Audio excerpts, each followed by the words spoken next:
ప్రభుత్వం నిరుద్యోగ యువతకు ఉపాధి కల్పించడాన్ని ప్రతిష్టాత్మకంగా తీసుకుందని స్పీకర్ అయ్యన్న పాత్రుడు అన్నారు. ప్రతి 3 నెలలకు ఒకసారి జాబ్ మేళా ఏర్పాటు చేసి అర్హులైన వారికి ఉద్యోగాలు అందిస్తామని చెప్పారు.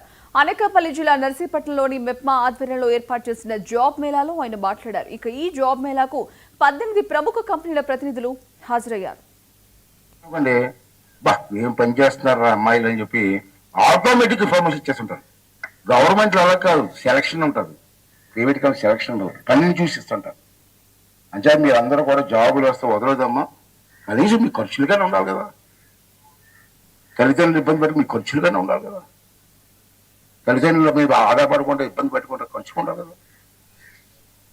ఇవాళ అందరికీ ఖర్చులు పెరిగిపోయి, మా మగవాళ్ళకి ఖర్చులు అయిపోయి మేకప్ చేసుకోకుండా మేమే బయటికి వెళ్ళలేదు. మేము ఆడవాళ్ళు అంటే రోజు మగవాళ్ళు కూడా మేకప్ లేక బయటకు వెళ్ళలేదు. మేము ముసుకోవాలి చెప్పే కదా, తెల్లగా వచ్చేస్తాయి రంగులు వేసుకొని దానికి ఒక గంట, మరి రంగులు గది డబ్బులు ఉండవు కదా.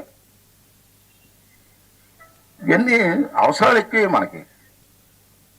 ఈ అవసరాలు తగ్గట్టు తల్లిదండ్రులు ఇబ్బంది పెట్టుకుంటాం, మనం కూడా మన కాళ్ళ మీద మనం బతకాలన్నదే వాళ్ళు చేయం.